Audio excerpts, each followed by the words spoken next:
నమస్తే, welcome to prime time debate. Jaganmohan Reddy పాపం పండిందా? ఆయన చేసినటువంటి అక్రమాల దందా చిట్టా బయటపడబోతుందా అంటే అవుననే సమాధానం వినిపిస్తోంది. నిన్న లోక్సభలో లావు కృష్ణదేవరాయలు ఆంధ్రప్రదేశ్లో మద్యం స్కామ్ గురించి కొన్ని లెక్కలు బయటపెట్టిన సందర్భంలో హోంమంత్రి అమిత్ షా లావు కృష్ణదేవరాయలను పిలిపించుకొని మాట్లాడారని, ఏపీలో మద్యం స్కామ్ గురించి ఆరా తీశారని వార్తలు వస్తున్నాయి. అయితే దీనిపైన అమిత్ షా ఎంక్వైరీకి కూడా ఆదేశించే అవకాశం ఉన్నట్టు తెలుస్తోంది. తదుపరి వెంటనే ముఖ్యమంత్రి చంద్రబాబు గారు కూడా మరి లావు కృష్ణదేవరాయలతో మాట్లాడినట్టు తెలుస్తోంది. మరి ఇదే గనక కంటిన్యూ అయితే మరి ఏపీలో మద్యం స్కామ్ విషయంలో ఈడీ ఎంటర్ అయ్యే అవకాశం ఉందా? మరి ఈడీ ఎంటర్ అయితే దీంట్లో ఎన్ని సంచలన విషయాలు బయటికి రాబోతున్నాయి? ఎవరెవరి పేర్లు బయటకు వచ్చే అవకాశం ఉంది? ఇలాంటి విషయాలన్నీ ఈరోజు డిబేట్లో చర్చిద్దాం. మనతో పాటు డిబేట్లో పార్టిసిపేట్ చేసేందుకు స్టూడియోలో ఉన్నారు సీనియర్ జర్నలిస్ట్ దుర్గా కుమార్ గారు, అలాగే మరో సీనియర్ జర్నలిస్ట్ డివి శ్రీనివాస్ గారు. నమస్కారం సార్. నమస్కారం అమ్మా, మన వీక్షకులు. నమస్కారం అండి డివిఎస్. నమస్తే అమ్మా. సార్, నిన్న లోక్సభలో లావు కృష్ణదేవరాయలు ఈ మద్యం స్కామ్ గురించి చెప్పగానే ఇటు రాష్ట్రంతో పాటు కేంద్రం కూడా అవాక్కైనట్టు తెలుస్తోంది. వెంటనే అమిత్ షా గారు పిలిపించుకొని ఆయనతో మాట్లాడారు అంటున్నారు. సో ఇప్పటి వరకు మనం చర్చించుకుంటున్నాం దీంట్లో ఎందుకు ఈడీ ఇప్పటి వరకు ఎంటర్ అవ్వలేదు అని చెప్పి. సో అమిత్ షా గారు దీనిపై స్పందించిన తర్వాత మరి ఈడీ రంగప్రవేశం చేయబోతుందా అని చెప్పి అందరూ కూడా చర్చించుకుంటున్న పరిస్థితి.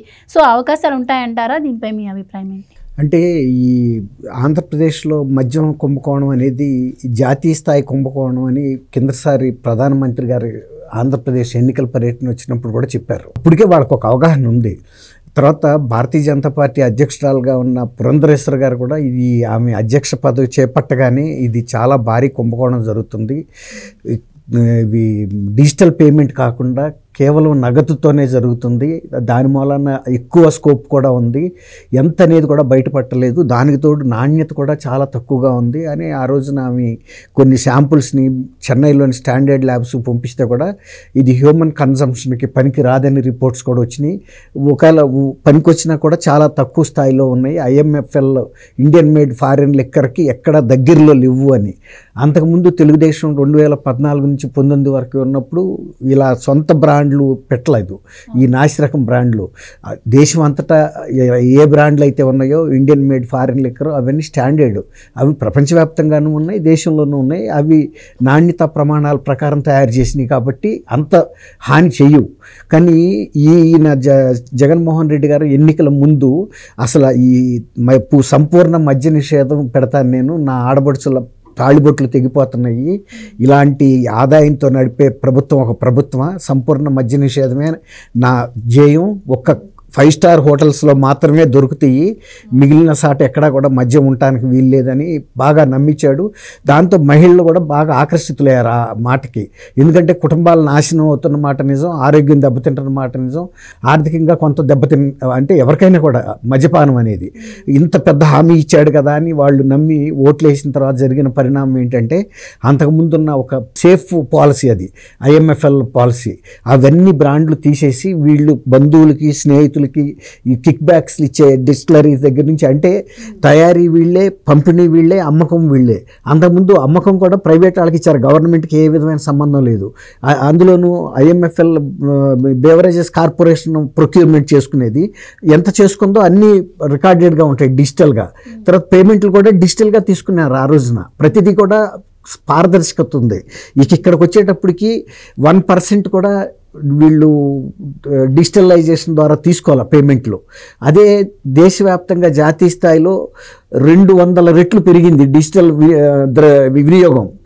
కానీ ఇక్కడ ఆంధ్రప్రదేశ్కి వచ్చేటప్పటికి ఈ విధమైన పరిస్థితి వచ్చింది. 99,000 అంటే దాదాపు 1,00,000 కోట్ల రూపాయల మద్యం అమ్మకం జరిగింది అనేది ఒక లెక్క. ఈ దీంట్లో 18,000 కోట్ల రూపాయలు ప్రైవేట్ బొక్కసం, అంటే జగన్మోహన్ రెడ్డి దీంట్లోకి వెళ్ళిపోయిందని.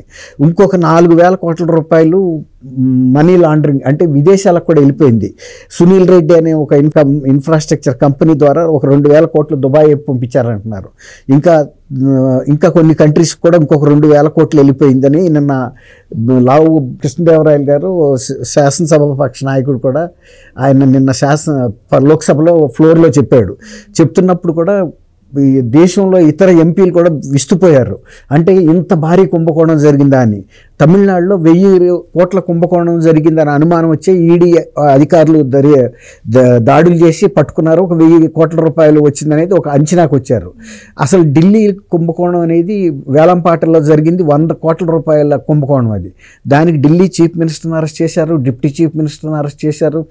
ఆ కేసులోనే బీఆర్ఎస్ లీడర్ కేసీఆర్ గారి కూతురు కవిత కూడా అరెస్ట్ అయ్యి దాదాపు ఒక 3 నెలల పాటు కూడా జైల్లో ఉంది. అంత భారీ అవే పెద్దవి అనుకున్నాం మనము. మరి ఆంధ్రప్రదేశ్లో దాదాపు 22,000 కోట్ల రూపాయల కుంభకోణం మద్యంలోనే జరిగింది అనేది నేషనల్ వైడ్గా పెద్ద సెన్సేషన్ అయింది. నిన్న వెంటనే అమిత్ షా గారు కూడా కృష్ణదేవరాయలు గారిని పిలిపించి మాట్లాడాడని తెలిసింది నిన్న పార్లమెంట్ భవనంలోనే. దీనికి సంబంధించిన పూర్తి వివరాలు ఇంకా కొంచెం సమగ్రంగా తీసుకుని ఇప్పుడు ఆయన ఈడీ కూడా ఆదేశించే అవకాశం ఉంటుంది.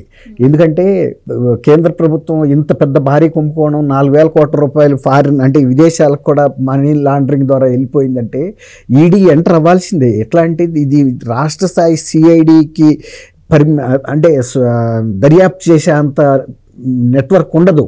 ఇది జాతీయ స్థాయి దర్యాప్తు సంస్థలు కూడా ఇక్కడ ఇన్వాల్వ్ అవ్వాలి. ఆల్రెడీ ఇది ప్రైమ్ మినిస్టర్ గారి దృష్టిలోనూ ఉంది, అమిత్ షా గారి దృష్టిలో కూడా ఉంది. నిన్న ప్రత్యేకంగా ఈ ప్రస్తావన రావటం లోక్సభలో ఆయన ఇతర మెంబర్స్ మూడ్ చూసిన తర్వాత ఇంత తీవ్రమైన అంశాన్ని బహుశా నేను అనుకోవటం ఆయన ఈ వితిన్ 1 day or 2 అనౌన్స్మెంట్ కూడా ఇవ్వచ్చు. ఆంధ్రప్రదేశ్ మద్యం కుంభకోణం మీద కేంద్ర ప్రభుత్వం ఈడీ అవసరమైతే సిబిఐ దర్యాప్తు ఏ దర్యాప్తుకైనా కూడా ఆదేశించి అక్కడ సిఐడితో పాటు కేంద్ర దర్యాప్తు సంస్థలు కూడా సహకరిస్తాయి ఎక్కడెక్కడ వాళ్ళకి అవసరం ఉంటే అని. అప్పటికి వాళ్ళు 22 మద్యం డిస్టిలరీస్ మాత్రం ఉన్నాయి. ఇది వైఎస్ఆర్సీపీ ప్రభుత్వం వచ్చేటప్పటికి వీళ్ళు ఇంకొక 26 ప్రైవేట్ డిస్టిలరీస్ని ప్రోత్సహించి నాణ్యత లేకపోయినా సరే ఏదో ఒకటి మీరు కలర్ స్పిరిట్ కనుక ఉత్పత్తి చేస్తే దాని మీద మేము ఇష్టం వచ్చిన లేబుల్ చేసేసుకుంటాము. ప్రెసిడెంట్ మెడల్ అని, ఎనీ టైమ్ గోల్డ్ అని, అది ఎనీ టైం మనీ లాగా ఎనీ టైం గోల్డ్ లిక్కర్ వాళ్ళు ఇష్టం రకరకాలు పెట్టారు. 3 క్యాపిటల్స్ మామూలుగా ఆచరణలో పెట్టబోయినా బ్రాందీ సీసాల మీద అయితే అతికిచ్చారు. అట్లా వాళ్ళ ఇష్టం వచ్చినట్టు చేశారు. ఇవన్నీ కూడా బయటకు వస్తున్నాయి ఇప్పుడు. కాబట్టి చంద్రబాబు గారు కూడా నిన్న వెంటనే మీతో కృష్ణదేవరాయలతో మాట్లాడారని చెప్తున్నారు. ఇవాళ కృష్ణదేవరాయలు గారు కూడా ఇవాళ అమరావతి కూడా వచ్చాడు అంటున్నారు. బహుశా అమరావతి వచ్చినప్పుడు చంద్రబాబు నాయుడు గారిని కలిసి కేంద్రం నుంచి రాయబారం అంటే వాళ్ళు ఏం చెప్పారు హోంమంత్రి ఆ డీటెయిల్స్ కూడా చెప్పి ఇక్కడ రాష్ట్ర ప్రభుత్వం చేయాల్సిన పని ఏంటి, ఇంకా కేంద్రంతో ఎలా అనుసంధానం చేయాలి, ఈ కేసుని ఎఫెక్టివ్గా దర్యాప్తు చేయాలి. ఇప్పుడు జగన్మోహన్ రెడ్డి కేవలం ఇలాంటి వాటి మీదే ఆయన పరిపాలన సాగింది కానీ ఇతరత్ర ఏమీ లేదు. కేవలం ఇసుక దందాలు కానీ, లిక్కర్ దందాలు కానీ, మైన్స్ కానీ ఇదే జరిగింది. కాబట్టి మీరు ఇంతకుముందు మీరు చెప్పినట్టు ఖచ్చితంగా పాపం పండిందని అనుకోవాలి. Right sir. అంటే నిన్న పార్లమెంట్లో ఎప్పుడైతే ఆయన ప్రకటన చేశారో లెక్కలతో సహా వెంటనే అక్కడ నుంచే అమిత్ షా గారు ఆయన పిలిపించుకున్నారని ఏంటని ఆరాధీశారని తెలుస్తోంది. అయితే ఈ మనీ లాండరింగ్ ఏదైతే జరిగిందో ఎంత డబ్బు దుర్వినియోగం, ఎంత ధనం కొల్లగొట్టారని లెక్కలతో సహా కూడా అమిత్ షాకి లావు గారు ఇచ్చారు అంటున్నారు. సో మరి ఎలా ఉండబోతుంది? అండ్ ఆయన చంద్రబాబు గారితో భేటీ అయ్యారు. ఇటు అంటే రాష్ట్ర ప్రభుత్వం నుంచి కూడా కదలికి వచ్చింది, వాళ్ళు కూడా ఎంక్వైరీ వేయబోతున్నారు అంటున్నారు. సో 2 వైపుల నుంచి మరి ఎంక్వైరీ జరగబోతుంది. ఎలా ఉండబోతుంది అంటారు పరిస్థితి? ఎవరెవరు పేర్లు వచ్చే అవకాశం ఉంటుందంటారు? మీరేం చెప్తారు? ఇప్పుడు దుర్గా కుమార్ గారు ఏమన్నారు, పాపం పండింది అన్నాడు. నాకేదో పాత సినిమా పాట గుర్తొచ్చింది.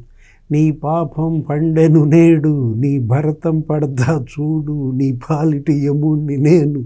అంటే రాయల్ దెబ్బ జగన్మోహన్ రెడ్డి అబ్బాన అనవసరంగా రాయల్ని కదిలించినట్టున్నారు. రజనీ విసిరిన రాయి రాయలకు తగల్లా. అది తాడేపల్లి కందిరీగల తుట్టిని ఎలా ఈ మద్యం తుట్టి కదులుతోందో నిన్న లోక్సభలో మాట్లాడాడు. మొత్తం చిట్టా అంతా ఇప్పాడు. అసలు సునీల్ రెడ్డి అనే కొత్త క్యారెక్టర్ని తెర మీదకి తెచ్చాడు. ఎవరి సునీల్ రెడ్డి ఏంటి? గతంలో జగన్మోహన్ రెడ్డి బినామీగా సునీల్ రెడ్డి, రాజశేఖర రెడ్డి బినామీగా సునీల్ వాళ్ళ నాన్న నర్రెడ్డి సింగిరెడ్డి. అసలు అక్కడ అప్పుడు మైనింగ్ దగ్గర నుంచి, విద్యుత్ ప్లాంట్ల దగ్గర నుంచి, ఇటు ఈ మీడియా సామ్రాజ్యం, ఇప్పుడు ఈ మద్యం కుంభకోణాలు, వీటన్నిటిల్లో కూడా ఆ కుటుంబం, జగన్మోహన్ రెడ్డి కుటుంబం ఎలా నీకు కింద మీద పడ్డారో, 100,000 కోట్లకు వచ్చారో. ఈ సునీల్ రెడ్డి గతంలో సిబిఐ కేసుల్లో నిందితుడు. జగన్మోహన్ రెడ్డి A1గా ఉంటే ఇతను A8గా ఉన్నాడు. ఎవరు? సునీల్ రెడ్డి. అప్పుడు ఎట్లా మరి చెంచల్గూడ జైల్లో ఇతనితో పాటు షటిల్ బ్యాడ్మింటన్ ఎవరు? జగన్మోహన్ రెడ్డి, సునీల్ రెడ్డి. 16 నెలల టైంలో ఇప్పుడు మళ్ళా షటిల్ రెడీయా? కాకపోతే చెంచల్గూడ జైలు కాదేమో, ఈసారి తీహార్ జైలా. ఎందుకంటే ఢిల్లీ లిక్కర్ స్కామ్ దానికన్నా ఇది ఎన్ని రెట్లు అంటున్నారు? 100 రెట్లు 1000 రెట్లు అంటున్నారు. అది 100 కోట్లే, ఇది మరి 20,000 కోట్లు. అసలు శ్వేతపత్రమే 20,000 కోట్లు అంటే అసలు 1,00,000 కోట్లు మద్యం అమ్మారు. దాంట్లో 99,600 కోట్లు క్యాష్. ఈ క్యాష్ లెక్క పెట్టడానికి జగన్మోహన్ రెడ్డి ఇంట్లో తాడేపల్లి ప్యాలెస్లో 29 కౌంటింగ్ మిషన్లు, 200 మంది సిబ్బంది, రోజు 200 మంది నోట్లు లెక్క పెట్టడమే పని అంట. ఈ మొత్తం ఇవాళ అతను ఆధారాలతో సహా ఇచ్చాడు. ఏంటి? మనీ లాండరింగ్ 4,000 కోట్లు జరిగింది. 2,000 కోట్లు సునీల్ ఇన్ఫ్రా కంపెనీ ద్వారా దుబాయ్కి పంపించాడు. ఇన్ఫ్రానా ఇది అవుట్ ఫ్రానా అన్నాడు ఎవరు? రాయల్. అదే అంటోంది రాయల్ దెబ్బ జగన్ అబ్బా అంటే. ఈరోజు మరి దీనిపైన ముఖ్యమంత్రి చంద్రబాబుని కలిశాడు. నిన్న అమిత్ షాతో ఆయన భేటీ, అమిత్ షాకి ఇచ్చిన ఆధారాలు, అమిత్ షా స్పందన ఇవాళ చంద్రబాబు దృష్టికి తీసుకువెళ్ళిన నేపథ్యంలో రాష్ట్ర ప్రభుత్వం ఒక సంచలన నిర్ణయం తీసుకోబోతోంది. మరి రాష్ట్ర ప్రభుత్వం కలెక్టర్ల కాన్ఫరెన్స్ ఇవాళ 2వ రోజు జరుగుతోంది. ఏంటి స్టేట్ గవర్నమెంట్ తీసుకునే సంచలన నిర్ణయం? ఏ ప్రకటన రాబోతోంది ఇవాళ రేపట్లో? ముఖ్యమంత్రి ఏమైనా లెటర్ రాయబోతున్నారా? కేంద్ర హోంమంత్రి అమిత్ షాకి సిబిఐ ఎంటర్ అవుతోందా? అంటే ఇప్పుడు దాకా మనకేం జరిగింది? ఇక్కడ విజిలెన్స్ అనో, ఏసీబీ అనో, సిఐడి ఎంక్వైరీలు జరుగుతున్నాయి. వాసుదేవరెడ్డిని కూడా పిలిచారు. అసలు మనం చూసాం ఏది అటు శ్వేతపత్రాలు కొంతవరకు జరిగింది. 7 అంచెల అవినీతి, ఎలా లంచాలు రోజుకు 2 కోట్లు చొప్పున, మరి 4 రోజుల్లో 60 కోట్లు, మరి 5 ఏళ్లలో 3,113 కోట్లు ఒట్టి క్యాష్. ఏంటది?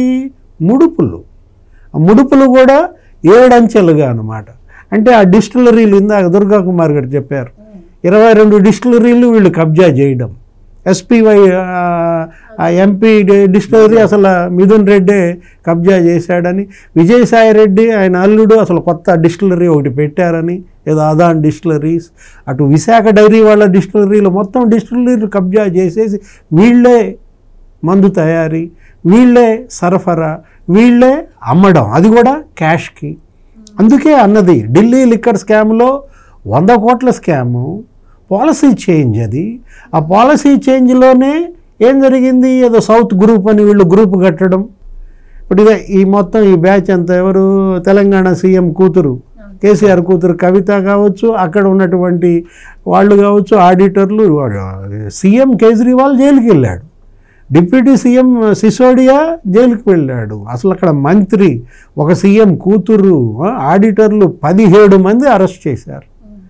వాళ్ళేమో 170 ఫోన్లు పగలగొట్టారు ఏదో రకంగా బయటపడటం కోసం. ఆ స్కామ్కే మరి అంత సిబిఐ ఎంక్వైరీ జరిగితే, ఈ స్కామ్లో సిబిఐ ఎంటర్ అయితే, ఈడీ ఎంటర్ అయితే, అసలు ఈ పాటిగా ఈడీ ఎంటర్ కావాలి. ఎందుకని? 4,000 కోట్లు మనీ లాండరింగ్ అంటున్నారు. గతంలో కూడా జగన్మోహన్ రెడ్డి పైన మనీ లాండరింగే. ఏది? 6 దేశాలకు ఆయన అప్పట్లో వాళ్ళ నాన్న సీఎంగా ఉన్నప్పుడు డబ్బు మరి ఇతర దేశాలకు పంపించాడని, ఫెమా ఉల్లంఘన, ఈ మనీ లాండరింగ్, అదన్నీ కూడా కేసులు ఆయన పైన 9 ఉన్నాయి. ఏది? ఈడీ ఛార్జ్ షీట్లు. అట్లా అసలు జగన్మోహన్ రెడ్డి ఆస్తులు జప్తు కూడా చేశారు. ఇప్పుడు ఈ జగతి పబ్లికేషన్స్, ఈ సాక్షి పేపర్, వీళ్ళ డిపాజిట్లు కూడా జప్తు చేశారు. ఎఫ్డీలన్నీ కూడా 100 కోట్లలో వీళ్ళ భూములు జప్తు చేశారు. మరి ఇప్పుడు మళ్ళా ఈడీ ఎంటర్ అవుతుందా? ఈ 5 ఏళ్ళు జగన్మోహన్ రెడ్డి పాలనలో ఎంత డబ్బు విదేశాలకి వెళ్ళింది? ఇప్పుడు ఇదొకటి కేవలం ఏంటి? ఇది పొట్టు మాత్రమే. ఇప్పుడు ఈ 4,000 కోట్లు, లేకపోతే సునీల్ రెడ్డి తీసుకెళ్ళినటువంటి 2,000 కోట్లు, అసలు మొత్తం జగన్మోహన్ రెడ్డి అతని విదేశీ పర్యటనలు, ఇంకా సునీల్ కుమార్ ఐపీఎస్లు వాళ్ళు కూడా దుబాయ్ లింకులే ఉన్నాయి, అతని వ్యాపారాలే అక్కడ ఉన్నాయన్నారు. అసలు ఎవరెవరు విదేశీ పర్యటనలకు చేశారు? 5 ఏళ్లలో ముఖ్యమంత్రి జగన్మోహన్ రెడ్డి ఆయన భార్య భారతీ మేడం, లేకపోతే ఇంకా ఆయన బినామీలు, ఈ విదేశీ పర్యటనలు అన్నిటిపైన కూడా మొత్తం ఉన్నత స్థాయి దర్యాప్తు జరిపితే తప్ప ఎంత డబ్బు విదేశాలకు వెళ్ళిందనేది బయటికి రాదన్నమాట. వీటన్నిటిపైన మరి ఆంధ్రప్రదేశ్ ప్రభుత్వం ఈ ఏపీ లిక్కర్ మాఫియా 20,000 కోట్లు ఏమో అన్నారు కదా శ్వేతపత్రంలో, ఇది ఇప్పుడు సిబిఐకి ఇస్తే మరో సంచలనం. మరి ఎన్ని అరెస్టులు ఉంటాయి? జగన్మోహన్ రెడ్డి తీహార్ జైలు, అదే మనం అనుకుంటుంది సునీల్ మరి జగన్మోహన్ రెడ్డి అక్కడ బ్యాడ్మింటన్ ఆడుకోవాలా, షటిల్. వీటన్నిటికీ ఒక లాజికల్ ఎండ్ తీసుకురావాల్సిన బాధ్యత ఎవరిపైన ఉంది? కేంద్ర ప్రభుత్వం పైన ఉంది, రాష్ట్ర ప్రభుత్వం పైన ఉంది. ముఖ్యమంత్రి చంద్రబాబు, మరి ప్రధాని నరేంద్ర మోడీ, ఎన్డీఏ అక్కడ ఉంది, ఇక్కడ ఉంది, కూటమే కదా అక్కడ ఇక్కడ, డబల్ ఇంజన్ సర్కార్ అన్నారు. మరి ఈ డబల్ ఇంజన్ జగన్మోహన్ రెడ్డిని లాక్కెలుద్దా? చూద్దాం సార్. అండ్ గతంలో జగన్మోహన్ రెడ్డి సీఎంగా ఉన్నప్పుడు 5 ఏళ్ళు మనం చూసాము. రాష్ట్రానికి కావాల్సిన అవసరాల గురించి కేంద్రం దగ్గరికి వెళ్లకుండా తన మీద ఉన్నటువంటి కేసులు ప్రొలాంగ్ చేసుకోవడం కోసం వీటన్నిటికి వెళ్ళి వాళ్ళ కాళ్ళ మీద పడినటువంటి పరిస్థితి. మరి ఇప్పుడు కేవలం జగన్మోహన్ రెడ్డి గారిని ఈ ఒక్క మద్యం స్కామ్ విషయంలోనే కాదు, రాష్ట్రంలో జరిగినటువంటి మైనింగ్ కావచ్చు, మట్టి కావచ్చు, ఇంకా ఇలా చెప్పుకుంటూ పోతే ఎన్నో స్కామ్లు ఉన్నాయి. ఆర్డర్లో కూడా తరువుగా ఎంక్వైరీ చేయాల్సిన అవసరం ఉంది, దాంట్లో కూడా ఇన్వాల్వ్ అవ్వాల్సిన అవసరం ఉంది కేంద్రం అని వినిపిస్తోంది మాటలు. అండ్ ఇంకోటి ఏంటంటే సార్, అసలు నిజం చెప్పాలంటే ఈ సిబిఐ ఈడీ కేసులు జగన్మోహన్ రెడ్డి గారికి కొత్త ఏం కాదు, ఇవన్నీ కూడా ఆయనకేం పెద్దగా ఫరక్ పడదు అని కూడా అంటున్నారు. సో ఎలా చూడొచ్చు అంటారు? అది వాస్తవం. అంటే 12 ఏళ్ల నుంచి లాక్కొచ్చిన మనిషి తనకు ఒక ధైర్యం అంటే పట్టు చిక్కింది. ఎలాగట్లా కొన్ని సాంకేతిక కారణాలతో చెప్పో, రాజకీయంగా పట్టుబట్టో, ఇంకా ఏదన్నా తీరులో మరి 12 ఏళ్ళు లాక్కు రావటం అంటే చాలా గొప్ప విషయం. ఇది ఎవరికి కూడా అంతు చిక్కని రహస్యంగా ఉంది. మరి అట్లాంటప్పుడు ఆయన వాళ్ళ చెల్లెల్ని డాక్టర్ సునీతారెడ్డిని కూడా అన్నాడు, ఏమవుతుంది మీ నాన్న కేసు మీద నువ్వు ఇంత పట్టుబడితే ఒక కేసు పెడతారు, ఆ 21కి తోడు ఇంకోటి అవుతుంది సిబిఐ కేసు అని కూడా అన్నాడు. అంటే తనకేంటి నిండా మునిగినాడికి సలేంటని ఆ పరిస్థితిగా ఉంది. తర్వాత ఇప్పుడు ఇవాళ బీజేపీ గవర్నమెంట్ కూడా గతంలో లాగా ఇంకా డ్రాగ్ చేసే పరిస్థితి ఉండదు. వాళ్ళు కూడా జాతికి నిన్న ఇవాళ అమిత్ షా గారు కృష్ణదేవరాయలు గారిని పిలిపించాడంటే నిన్న లోక్సభలో ఇతర సభ్యుల మూడ్ అర్థమైంది, ఆయనకి తీవ్రత అర్థమైంది. ఇది జాతీయ స్థాయిలో ప్రొజెక్ట్ అయినప్పుడు వెంటనే మనం దీని మీద స్పందించకపోతే భారతీయ జనతా పార్టీ పనితీరు మీద కూడా అనుమానాలు వస్తాయని ఆయన అంత వెంటనే ఛాంబర్లోకి పిలిపించుకున్నాడు నిన్న పార్లమెంట్ భవన్లో. అట్లాంటప్పుడు ఇంకా 12 ఏళ్ల పాటు సాగిన కేసుల్ని ఇంకో పక్కన సుప్రీంకోర్టు తరుముకు వస్తుంది. ప్రజాప్రతినిధుల మీద ఉన్న ఏ కేసులైనా సరే, ఆర్థిక నేరాలు కానీ లేకపోతే క్రిమినల్ కేసెస్ కానీ, మరి అలాంటప్పుడు అట్లాగూ తప్పదు. రెండోది, ఇంత పెద్ద స్కామ్ని ఒక రాష్ట్ర ప్రభుత్వ ఏజెన్సీలు దర్యాప్తు చేయగలుగుతాయా అంటే ఖచ్చితంగా చేయలేవు. 100 కోట్ల ఢిల్లీ స్కామ్ మీదనే మరి కేంద్రం అంత సీరియస్ అరెస్ట్ చేసినప్పుడు దీనిపైన స్పందించకపోయినా కూడా మీరు అన్నట్టు తేడా వస్తుంది. ఇప్పుడు వాళ్ళే ఢిల్లీలో రేపు వాళ్ళే మాట్లాడతారు, అందులో ఢిల్లీలో మాట్లాడేది జాతి మొత్తం ఈజీగా వెళ్తుంది కేజ్రీవాల్. ఇప్పుడు నిన్న వాళ్ళ కూటమి partner parties Telugu Desam floor leader Krishnadevarayalu గారు అంత పెద్ద స్కామ్ మీద లోక్సభలో ప్రస్తావిస్తే మరి కేంద్రం ఎందుకు స్పందించలేదు? మేము కొన్ని బ్లాక్స్ ఆక్షన్ పెట్టడానికే తప్ప మిగిలిన వాటిల్లో కూడా పెద్ద ఇదేం జరగలేదు, అయినా మమ్మల్ని అందరినీ అరెస్ట్ చేసి నెలల తరబడి పెట్టారు. సిసోడియా అయితే దాదాపు 6 నెలల పైన కూడా ఉన్నాడు. ఆయన భార్యకి నిజంగా క్యాన్సర్ వచ్చినా కూడా బయటకు రాలేని పరిస్థితి. అట్లాగే చీఫ్ మినిస్టర్ కూడా ఉండటం అనేది మరి అసాధారణంగానే జరిగినాయి. ఇప్పుడు వాళ్ళు అడుగుతారు, ఇతర దేశంలో ఇతర పార్టీలు కూడా అడుగుతాయి కదా. కాబట్టి గతంలో దత్తపుత్రుడిలాగా కొన్ని పనులు ఈయనకి ఫేవర్ జరిగితే జరిగి ఉండొచ్చు, కానీ చిరకాలం జరగవు. ఎవరి హవా అయినా కొంతకాలమే జరుగుతుంది. మీరు అన్నారు ఇంకా ఇతర స్కామ్స్ కూడా ఎక్కువగానే జరిగినాయి కదా అని. అవి కూడా పెద్ద స్కామ్సే. ముందు ఒకటి మొదలుపెట్టి కనుక వెళ్తుంటే ఇక మిగిలిన స్కామ్స్ కూడా ఒక్కొక్కటి తీయాల్సిన అవసరం అయితే ఉంది. అది వీళ్ళకి తెలియదని కాదు, భారతీయ జనతా పార్టీ నాయకులకు మొత్తం తెలుసు. జగన్మోహన్ రెడ్డి పుట్టుపూర్వోత్తరాలన్నీ మన రాష్ట్ర ప్రజలకు ఎంత తెలుసో బీజేపీ లీడర్స్ కూడా అంత తెలుసు. అనేక సార్లు అనేక పార్టీలు వాళ్ళ సొంత పార్టీ అధ్యక్షురాలు పురంధరేశ్వర్ గారు కూడా చాలా డీటెయిల్డ్ రిపోర్ట్స్ కేంద్ర నాయకత్వానికి అందించింది. అందించింది. కాకపోతే అప్పుడు ఎలక్షన్ మూమెంట్లో ఉన్నారు, ఎన్ని పట్టుకునే పరిస్థితి లేదు. ఇప్పుడు ఎలక్షన్లు అయినాయి, సెటిల్ అయిపోయినాయి, ఎక్కడ గవర్నమెంట్స్ అక్కడ. ఇప్పుడు ఇంత పెద్ద కుంభకోణాలని కనుక వదిలిపెడితే, ఇప్పుడు గతంలో అతని మీద ఇంతకుముందు డివిఎస్ గారు అన్నట్టు 45,000 కోట్ల రూపాయల ఆస్తులు వాళ్ళ జప్తులో ఉన్నాయి. తర్వాత కొన్ని డిపాజిట్స్ కూడా, అంటే కంపెనీల డిపాజిట్స్, ఇలాంటి ఆస్తులు, భూములు ఎన్ని ఉన్నాయి కదా. అలాంటప్పుడు మరి మిగిలిన స్కామ్స్ కూడా ఖచ్చితంగా వాళ్ళు దర్యాప్తు చేస్తారు. రాష్ట్ర ప్రభుత్వం కూడా చొరవ తీసుకోవాలి. ఎందుకంటే ఇవి రాష్ట్ర ప్రభుత్వ దర్యాప్తు సంస్థలే చేస్తాయి అని అనుకోకుండా కేంద్ర దర్యాప్తు సంస్థల అధికారం కూడా దర్యాప్తు సహకారం తీసుకోవాలి. ఆ సంస్థల సహకారం తీసుకుంటే త్వరగా వీటిని ఒక పరిష్కారాన్ని దశగా తీసుకురావచ్చు.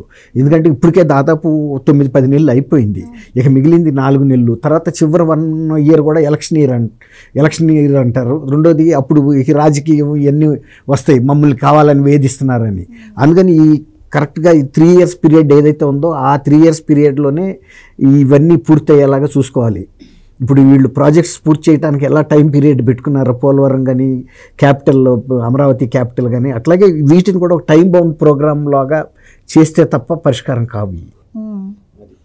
Right sir. ఇప్పుడు ఏదైతే జగన్మోహన్ రెడ్డి సీఎంగా ఉన్నప్పుడు మద్యం స్కామ్ జరిగిందని ఆరోపణలు వస్తున్నాయో, ఇప్పుడు దాన్ని తిప్పుకొట్టేందుకు వైసీపీ కొత్త ప్రచారం చేస్తుంది. ఇప్పుడు కూటమి ప్రభుత్వమే మద్యం స్కామ్ చేస్తుంది, వాళ్ళకి పెంచిన మార్జిన్ కావచ్చు, లేకపోతే ఇప్పుడు పెంచుతున్న రేట్లపైన కూడా గవర్నమెంట్ సపోర్ట్ చేస్తుంది.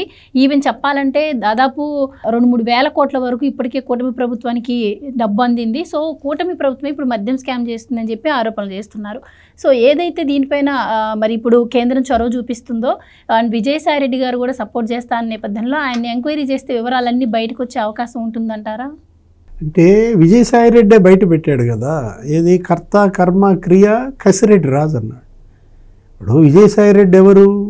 జగన్మోహన్ రెడ్డి A1 అయితే అతను A2, సునీల్ రెడ్డి A8. ఇప్పుడు కర్త కర్మ క్రియ కసిరెడ్డి రాజు అన్నాడంటే, కసిరెడ్డి రాజశేఖర రెడ్డిని నువ్వు పెట్టుకున్న దేనికి? నీ ప్రభుత్వంలో ఐటీ సలహాదారుగా పెట్టుకుంటే అతను చేయాల్సింది, అతను డీల్ చేయాల్సింది దేంతో? ఇన్ఫర్మేషన్ టెక్నాలజీ, ఐటీ సంస్థలు తీసుకురావాల్సిన అడిగిను మద్యం ముడుపులకి సంబంధం ఏంటి? అదేగా ఇప్పుడు ఆ 7 అంచెల వ్యవస్థ.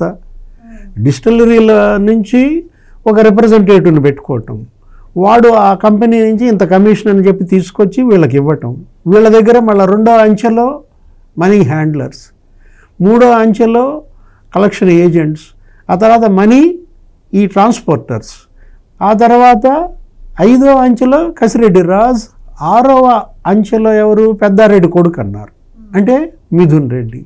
ఇప్పుడు ఈ కేసులో మిథున్ రెడ్డి కూడా వస్తున్నటువంటి పరిస్థితుల్లో స్పష్టంగా కనపడుతుంది. అక్కడ ఏంటి? తయారీ వీళ్ళదే, సరఫరా వీళ్ళదే, విక్రయాలు వీళ్ళ మనుషులే అన్నమాట. అంటే ఒకవైపు ముడుపులు వసూలు చేశారు, మరోవైపు వీళ్ళే, మన దుర్గాకుమార్ గారు చెప్పారు, కొన్ని కొత్త కంపెనీలు పెట్టారు. అంటే 26 కంపెనీలు వీళ్ళు పెట్టారు. పాత డిస్టిలరీలన్నీ కబ్జా చేసుకున్నారు. 7 డిస్టిలరీలకే 63% ఆర్డర్లు ఇచ్చేశారు. అంటే ఆ చేసేది కూడా ఏంటి? వీళ్ళు చెప్పిన ఆ లిక్కర్ అన్నమాట, ఏదో బూమ్ ప్రెసిడెంట్ మెడల్, 3 క్యాపిటల్స్, కొన్ని కంపెనీలు. దాంతో అసలు ఇవాళ ఆరోగ్యమే దెబ్బతిందని ఇది గతంలోనే పురంధేశ్వరి సిబిఐ ఎంక్వైరీ డిమాండ్ చేశారు. అసలు లేఖే రాశారు, సీజేకి లేఖ రాశారు, చీఫ్ జస్టిస్కి, ప్రధానికి రాశారు. ఏంటి? దీనివల్ల, ఈ లిక్కర్ వల్ల 40% మంది లివర్ దెబ్బతిందని. అంటే ఇది కేవలం ముడుపుల కోణంలోనే కాదు, దీన్ని చూడాల్సింది ఏంటి? ప్రజల ప్రాణాలకు సంబంధించినటువంటి అంశం అన్నమాట. వీళ్ళు జలగల్లా రక్తం పీల్చారు, మళ్ళీ ఆ డబ్బును ఏం చేశారు? విదేశాలకు రవాణా చేశారు. ఇక్కడ ఎన్ని నేరాలు, ఎన్ని ఘోరాలు! వీటన్నిటినీ మరి నిగ్గు తేల్చాలంటే కేంద్ర ప్రభుత్వం, కేంద్ర దర్యాప్తు సంస్థ ప్రవేశించాలి. ఆ రెండూ కూడా, ఏది సిబిఐ, ఈడీ, రెండూ వీటిని టేకప్ చేస్తే తప్ప, మీరు ఢిల్లీ లిక్కర్ స్కామ్ని కొంత తీసుకొచ్చారు, అక్కడ ప్రభుత్వాలే తారుమారయ్యాయి, అక్కడ ముఖ్యమంత్రి జైలుకి వెళ్ళిన పరిస్థితుల్లో ఆంధ్రప్రదేశ్ లిక్కర్ స్కామ్ పట్ల ఎందుకు ఉపేక్షిస్తున్నారు? ఇక్కడ ప్రభుత్వం ఏర్పడగానే వైట్ పేపర్ వేశారు, స్పష్టంగా ఇచ్చారు, ఏది ఎంత అమ్మారు, ఏ కంపెనీ ద్వారా అమ్మారు, ఎలా జరిగింది, క్యాష్ ట్రాన్సాక్షన్స్ ఎంత, 20,000 కోట్లు అని చెప్పి తేల్చారు. అతను ఎవరు? ఆ వాసుదేవరెడ్డి పారిపోయాడు. ఎందుకు పారిపోయాడు? తప్పు చేయకపోతే పారిపోరు కదా. ఇవాళ ఆ పారిపోయినాడిని పట్టుకొచ్చారు ఒక 7-8 నెలలకి. ఇవాళ అతను ఏంటి 2 పోస్టులు అతనికి కట్టబెట్టి, అతను ఎక్కడ అసలు ఎందుకు అతను ఇక్కడికి తీసుకొచ్చారు? ఇక్కడ ఐఏఎస్లు ఎవరు లేరా? అంటే జగన్మోహన్ రెడ్డి ఇదంతా కూడా ప్రీ ప్లాన్డ్ స్కెచ్ అన్నమాట. ఐఆర్ఎస్ వాళ్ళని, లేకపోతే రైల్వేస్ వాళ్ళని, డిఫెన్స్ వాళ్ళని, ఆ కోస్టల్ డిపార్ట్మెంట్ వాళ్ళని డిప్యూటేషన్ మీద ఇక్కడికి తెచ్చుకోవటం. ధర్మారెడ్డిని ఎక్కడ పెట్టాడు? తిరుమల తిరుపతిలో పెట్టి అక్కడ మొత్తం వేసేశారు. స్వామివారి సంపద అంతా, భక్తుల యొక్క కానుకలు మింగేశారు, భూములు కబ్జాలు చేశారు. అట్లాగే వెంకటరెడ్డి అతన్ని ఏం చేసుకొచ్చారు? మైనింగ్ అంతా అప్పచెప్పారు అతనికి. ఆ శాండ్ మాఫియా, నీకు అదొక పెద్ద 20,000 కోట్ల స్కామ్ అని చెప్పి మొత్తం గనులన్నీ కబ్జా చేశారు. అన్నిటిలో సూత్రధారి పెద్దిరెడ్డి. ఏది అక్కడ పెద్దిరెడ్డే కనపడుతున్నాడు, ఇక్కడ పెద్దిరెడ్డే కనపడుతున్నాడు. ఇప్పుడు లిక్కర్ మాఫియాలో కూడా పెద్దిరెడ్డే కనపడుతున్న దీంట్లో పెద్దిరెడ్డి మిథున్ రెడ్డి. అంటే అటు భూములు కబ్జా చేశారు. ఇప్పుడు ఈ లిక్కర్ మాఫియా దీన్ని గనక మనం కేంద్ర రాష్ట్ర ప్రభుత్వాలు నిగ్గుదేల్చకపోతే, వాళ్ళు ఇచ్చినటువంటి హామీలు అవి ఎన్నికల్లో ఈ ప్రభుత్వాన్ని ఎందుకు ఇంత మెజారిటీతో గెలిపించారు ప్రజలు ఓట్లేసి? చంద్రబాబు ముఖ్యమంత్రిగా అనేక సందర్భాల్లో చెప్పారు. ఏమని? 57% ఓట్లు మాకు పడ్డాయి, 94% మాకు సీట్లు వచ్చాయి. ప్రజల ఆకాంక్ష ఏంటి? దోషులను శిక్షించండి, శిష్టులను కాపాడండి, బాధితులకు అండగా ఉండండి, ఎవరైతే తప్పు చేశారో వాళ్ళందరినీ కఠినంగా శిక్షించాలి. ఇప్పుడు మా వెంకటరెడ్డిని పట్టుకొచ్చారు, జైల్లో పెట్టారు, మొన్న బెయిల్ మీద విడుదలైనట్టున్నాడు ఆ మైనింగ్ అతను, వాసుదేవరెడ్డి, మొత్తం అందరూ కావాలి. వీళ్ళంతా పాత్రధారులే. అసలు సూత్రధారులు వాళ్ళని శిక్షించాల్సినటువంటి అవసరం ఉందన్నమాట. అసలు ఇది దేశద్రోహం కిందకు వస్తుంది కదా. ఏది మనీ లాండరింగ్ అంటే, ఇక్కడ డబ్బు నువ్వు విదేశాలకు పంపించావంటే యథేచ్ఛగా ఫెమా ఉల్లంఘన. అంటే ఎలా వీళ్ళు మనం చూసాం ఏంటి? ఇప్పుడు ఈడీ కేసు పెడుతుందా, సిబిఐ కేసు పెడుతుందా? 2 ఒకేసారి దీన్ని టేకప్ చేస్తాయా? సిబిఐ, ఈడీ 2 ప్యారలల్గా సమాంతర దర్యాప్తు జరిపితే తప్ప నీకు నిజాలు బయటకు రావన్నమాట. రైట్ సార్, దీనిపైన పార్లమెంట్లో చర్చ జరగటం, స్వయాన అమిత్ షా గారు పిలిపించి వివరాలు తీసుకున్నారంటే, దీనిపై ఇప్పటికి కూడా మరి జగన్మోహన్ రెడ్డి గారు స్పందించలేదు. ఎలా చూడాలంటారు? జగన్మోహన్ రెడ్డి ఎప్పుడు స్పందించాడమ్మా? వాళ్ళ సొంత బాబాయ్ చనిపోతేనే ఏ రకంగా స్పందించాడో మనం చూసాం. ఎవరైనా బాబాయ్ చచ్చిపోయాడంటే ఉండపాలని బయలుదేరి వెళ్ళిపోతారు.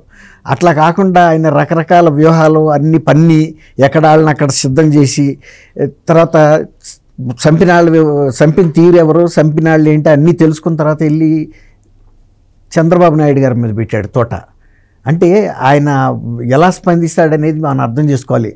అంటే ఎంత సొంత రక్తం బాబాయ్ చనిపోతే ఒక ఆవేదన అనేది రావాలి. కారు తీసి పరిగెత్తుకుంటూ వెళ్ళాలి. హెలికాప్టర్, ఇప్పుడు అతను పిన్నెల్లి రామకృష్ణారెడ్డి నెల్లూరులో పలకరించడానికి జైల్లో ఉన్న వ్యక్తి ఎక్కడికి వెళ్తాడు? హెలికాప్టర్లో వెళ్ళాడు. కానీ ఇది సావు కబురు, అంత ఊహించని చనిపోయాడు ఆయన ఊహించిన టైంలో. అలాంటిది ఆయన తీరిగ్గా చేసుకుని సాయంత్రానికి వెళ్ళాడు అన్నీ సర్దుకుని కావాలని. ఏంటంటే అప్పటికి ఒక వ్యూహాన్ని తయారు చేసాడు, ప్రచారం చేయండి మీరు హార్ట్ అటాక్ అని. ఆ ప్రచారం చేశాడు. చివరికి వెళ్ళేటప్పటికి అది పోస్ట్ మార్టం రూమ్ దగ్గరికి వెళ్ళాల్సి వచ్చింది. ఈయన పోస్ట్ మార్టం రూమ్ దగ్గరికి వెళ్ళినప్పుడు ప్లేట్ తిప్పేశాడు, అదిగో చంద్రబాబు చంపేసాడండి. అట్లా ఆయన ముందే ఎందుకు స్పందిస్తాడు? మిన్నొచ్చి మీద పడ్డా ఏమి స్పందించడు ఆయన. ఇంకోటి ఏంటంటే అసలు ఇంత పెద్ద పెద్ద కుంభకోణాల్లో ఇక్కడ ఇరుక్కునే కన్నా విజయ్ మాల్యా లాగా, లేకపోతే నీరబ్ మోడీ ఇలాంటి వాళ్ళలాగా అసలు ముందే ఏదైనా ఫారిన్ కంట్రీ వెళ్ళిపోవాలనే ఉద్దేశం మీద కూడా ఉన్నాడు అంటున్నారు. ఏ ఒక్క దాంట్లో కనుక శిక్ష పడిందంటే వరుసగా పడిపోతాయి. ఇక అట్లాంటప్పుడు ఇక్కడి నుంచి అసలు ఈ జైళ్ళలోంచి బయటకు వెళ్ళేది ఉండదు. కసబ్బు కనుక ఇక్కడే కథమైపోయినట్టు అతని పరిస్థితి అదే అవుద్ది. కాబట్టి ఒక సేఫ్ జోన్కి వెళ్ళిపోతాడు. ఆల్రెడీ 2 బిడ్డలను అక్కడ చేర్చి తర్వాత వాళ్ళు కూడా ఈ అంతర్జాతీయంగా పెట్టుబడులు ఎక్కడ పెడితే సేఫ్, పెట్టుబడి సేఫ్గా ఉండాలి, లాభాలు కూడా రావాలి. తర్వాత మన జీవితాలకి ఒక భద్రత ఉండాలి. ఎట్టి పరిస్థితుల్లో కూడా భారతదేశం రెడ్ కార్నర్ నోటీసులు లాంటివి ఇచ్చినా కూడా ఇక్కడ పంపని కంట్రీస్ ఏమున్నాయి కొన్ని మన అంతర్జాతీయ అగ్రిమెంట్లు లేవు. అలాంటి కంట్రీస్లో ఉండి ఆపరేషన్ చేయాలన్నంత ప్లానింగ్లో ఉన్నాడని చెబుతున్నారు. కాబట్టి మీరు అన్నట్టు ఆయన ఉలిక్కి పడిపోయి కృష్ణదేవరాయలు లోక్సభలో మాట్లాడంగానే నేను లేని ఇందులో, లేకపోతే నాకు ఏదో అవుతుందని కంగారు పడతాడని ఎట్లా అనుకుంటారు? ఎట్టి పరిస్థితుల్లోనూ కంగారు పడే మనిషి అయితే కాదు ఆయన.